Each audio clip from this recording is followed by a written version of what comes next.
Assalamu alaikum wa rahmatullah. Welcome here at Crypto Hash Review, where we educate and disseminate information about Bitcoin, cryptocurrencies from a Muslim perspective.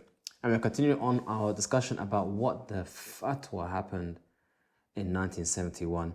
And this is one, I think it's one of the last ones we're going to have, because there's a lot to cover, to be honest, as you can see. But there's so many things that happened after 1971, which we could attribute to be somehow connected to the decoupling of the US dollar from anything real. When I say anything real, I mean a currency or anything backed that requires hard-earned work and labor to increase.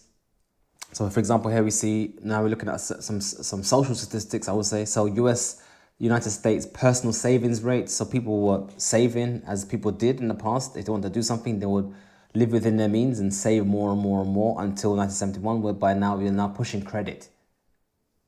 I mean, you could save, or you can just get it now and pay later. And that's essentially the whole premise of interest-bearing loans this day and age. Why save until you can buy when you can buy and then pay off later? That's the whole thing. I mean, I even remember growing up and seeing catalogs. These are these little catalogs where you can have all these things, and it tells you if you paid in 12 months, 24 months, 36 months, how much the monthly cost would be. And me being a little kid, obviously you go through the book and you say, I want that, I want that, I want that, I want that, I want that, I want that. And then when you get the calculator, I say, okay, all I have to do is pay 300 quid and I get all these things. Very exciting until you can't pay, and then they come to your house taking your stuff.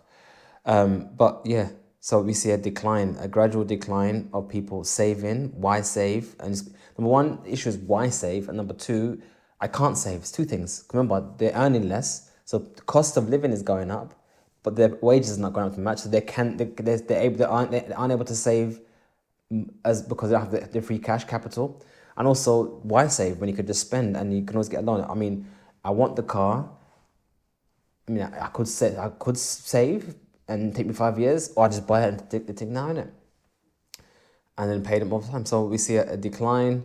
Now, just before the 2008 crash, or actually just after, I'm not sure, I think this 2008 crash is right here. So we see, this is interesting. So why is this little bump here where people are saving? And the reason is uncertainty. People tend to save when they don't know what the future is going to hold. I mean, the housing price bubble crashed in 2008, massive global international collapse. Banks had to be bailed out, which is kind of what's led to Bitcoin being born. And people are now unsure. Like right now, many people are not spending their money. I mean, they are spending, but not many people are not, because they're not sure after furlough is there any money left. And many people are not even paying their rent. Many people have the money to pay the rent, not even paying their rent, because they are, if I pay the rent and I don't have the money, and let me hold on to it and see what happens, and so on and so forth. I guess some are even hoping for maybe the government to say, let's write off the rent. Who knows what people are expecting? But in times of uncertainty, when people don't know what the future's going to hold, they tend to hold onto their cash and see until they see what's going on. So we start seeing a move up. Once the confidence grew, then we start seeing a decline once again. Same thing again. The savings as per a percentage of the GDP, also the gross national income, again, a decline.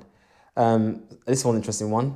US merchandise trade balance. So this is another thing which has happened specifically in America. Every country is different, but specifically Americans were producers. As you can see here, they were producers. They were making things. So what they were making, the income they'll have, which is basically in terms of what they were making, was there until 1971. Just look at that. Just look at that. Look at that. See, in the last almost 100 years, it was in the plus. Maybe that was a little blip underneath during the Great Depression. I don't know, but we see a plus. And then literally, just zoom in, zoom in and enhance right there. 1971, we now see a deficit where they actually are not producing as much. And since then, like I said, to that period between the 70s and the 90s, then we just see a decline. Now it's just literally been a complete opposite trade balance, where now they're importing way more than they're exporting. So now America is now a consumer country, not an importer country, which again, consumerism, everyone's talking about consumerism, how America's engulfing consumerism, buy, Black Friday, Christmas, all these events, buy. So they're more into buying as opposed to producing. A lot of factories are now gone abroad. Everything is left America in terms of production. And now everything's gone to a trade imbalance, or not imbalance, a trade deficit. As opposed to the trade surplus. Same thing here, trading of goods. So America up until this point, and then now we just see them buying way more than they are. So they're importing way more than they are. Same. This one's interesting. Barrel of oil. I also often wonder, why is this? Why was the barrel of oil pretty much stationary until 1971? What was the connection between the decoupling of the dollar from the gold standard and the price of oil? I've often wondered what that is.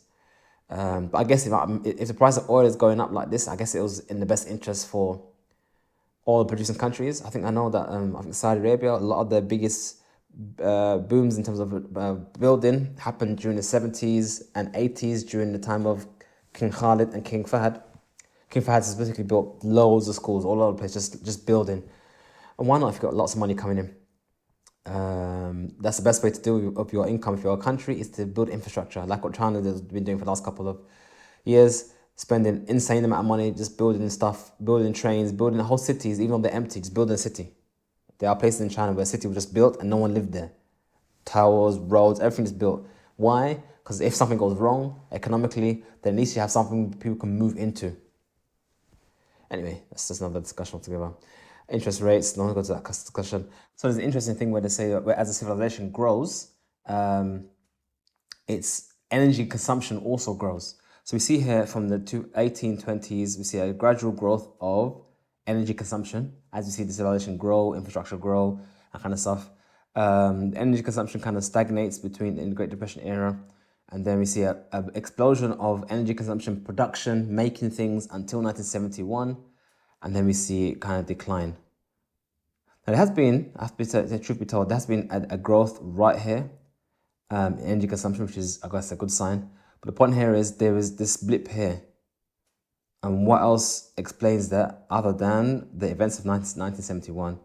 That's the speculation here. This is the political parties and the freedom of expression and blah, blah, blah. I'm not interested in that at the moment. Okay, this is an interesting one. So, rating these things as objectives, as essential or very important. So these are things that are, I guess it's statistics. So what people think is important. So we have here developing a meaningful philosophy of life. Blue. No one's really caring about the philosophy of life. It seems to be on a decline. I mean, nothing. Helping others who are in difficulty. Yeah, whatever, help who. I mean, I guess 2000 there's an increase in that, I guess, alhamdulillah. Becoming an authority in my field. Yeah, it is what it is. Raising a family. Yeah, kind of the same. Being very well off financially. Boom, there we go. So we can see that a lot of things have been put on the back burner because people think that being financially stable is more important. There's nothing wrong with that, but there's just a correlation. This is where we kind of see the interesting social correlations that are happening. So this is a good, interesting one. Studies. So in terms of the scores in terms of reading, the scores in terms of maths, the scores in terms of science, it's been pretty much the same, if not on a decline at some points. But the amount of money that is spent per student to educate them has been on a tear upwards. As I say, there's a connection between the two, and especially in terms of this number of staff per student has been on an increase. So some say that education has become basically an industry. It's a business. It's not even about education anymore. It's about making money. And I'm sure there's some truth to that. Here we have the number of lawyers and population per lawyer. So basically, when it comes to getting your legal rights, there was an increase, population increase, whatnot. But then something happened in 1971 where it absolutely exploded in terms of the number of lawyers that were in the population. And the next chart is kind of indication of why. Incarceration rate of inmates incarcerated under the state federal law. So let's take a moment to think about this. From 1925 to 1971, the number of people in jail was practically stagnant. Until after that, it actually exploded. For men, anyway. Women, yeah, it did as well, not going to lie. But it was not like men. So when I looked at this a while, I thought to myself, why would decoupling the dollar from the gold standard lead to crime and incarceration and people going to jail for it? Why would it increase? And it dawned upon me, because crime pays. So there's a statement that crime doesn't pay. No, actually it pays. It pays quite a lot. What does it mean? It pays more than remember we had this decrease in income, so people are earning pretty much less and less, or not much the same. So cost of living is going up, but the earning is less and less and less, or relatively speaking. So therefore, more and more people are considering a life of crime because it pays more than what they're currently doing. So one way to think about it, if you actually want to reduce crime, one way to do is give people a meaningful wage. Anyway, the point is, I think there's a strong correlation between the decreasing purchasing power of our wages and the increase of criminal activity. And this is an interesting one. Living with your parents, it was on a decrease until 1971, and then it's on an increase because it's become more and more difficult to get a property. Also, we have metrics which refers to things like first marriage, age. So obviously, as time moved on, it became cheaper and cheaper to have a family, because the production people earned was a lot, and so on and so forth. And then at the 1971, or slightly before that, actually, it kind of started to raise up. But since that moment on, it literally peaked and got way higher. So basically, people now getting later and later started to get married, like it's the age of 40s. That's mad, really. The median as well. That's just the median. So that's like that's not even like the lowest level. So people getting married at 28 and 30 when they used to get married in like the 80s, in their 20s, and and even before that, they used to get married in their early teens, late teens, early 20s. And interesting, obviously, women have always been married younger than men. This has always been. Divorce rates again is what it is. Some of these statistics is a bit hard because, I mean, yeah, they've gone up, but there's been other things that have probably affected it as well, like television, social media, that kind of stuff. But I mean, generally speaking, before this moment on, things just changed a lot. And the issue of children born outside of wedlock, as they say, it's gone up so far. I mean, you can just look at the charts itself.